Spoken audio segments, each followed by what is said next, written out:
Pyetja e parë thot: "Asalamu alaykum hoj, a hyn pasuria në ikra?" Edhe në herë. A hyn pasuria në ikra?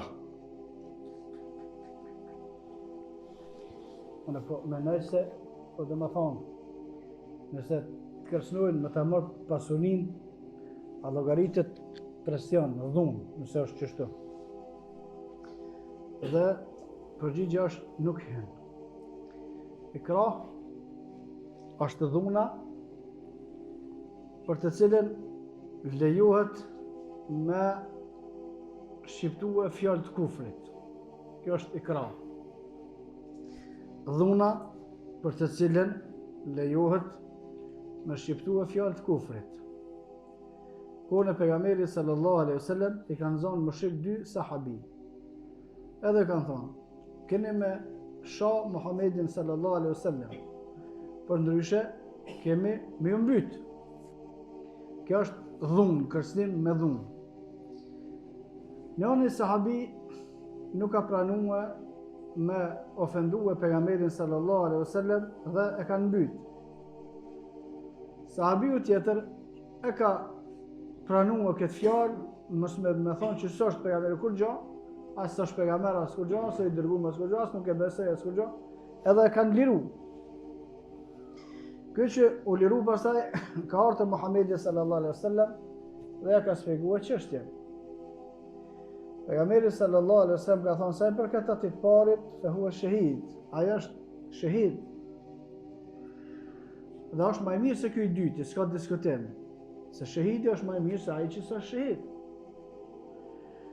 Kurse sot për këtë ty, ka thonë pejgamberi sallallahu alaihi wasallam, nëse të ndodh apet, ti apet thuaj çështën që ke thonë. Pa që është lejimi i shprehjes së fjalëve të kufrit për shkak të dhunës. Dhe keni parasysh se këtu ka rregulla shumë. Se njerëzit edhe e kanë shkel me qëllim, disa i kanë shpjeguar keq me qëllim. Dhunë është çdo kërcënim që potencialisht ka mundësi me e realizuar që të kërcënon. Këtu të më pas parasysh. Se del një fëmijë 5 vjet nuk do të thotë, "Shoja Allahu se të myti, po ti s'është kom në myti, po ti se myt kanë."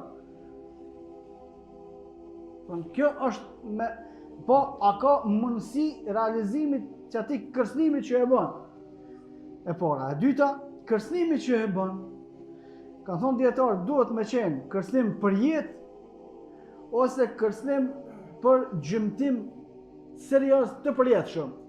Domethënë thotë, unë të mys, ose ti qërroj syt, ose ti thej të dykont, ose domethënë gjymtim serioz të përhershëm. Në çdo dy raste lejohet me shqiptu fjalën e kufrit. Ama e thotë thuaj ti kufrin, nëse se thua ti jap 5 shuploka, po anë vëllai se 5 shuploka janë shumë. Merë që thua, hajtë se ka lënë se nuk ka bë kiameti. Për këtë pastaj dikush e ka kërcënimin me pasuni, tash në këtë rast. Ai thot për shembull me shqiptua kufrin ose me bë kufrin qoftë jetë për gjykim ose të tjera. Por se nëse se bën ta marr pasurinë, po marrë se bëj kufrin për pasurinë. Ç'kto është shpjegimi. As burgimi nuk bën pjesë të dhuna, as marrja pasurisë nuk bën pjesë të dhuna për shkak se s'ka bën ty fizikisht ai kur gjë.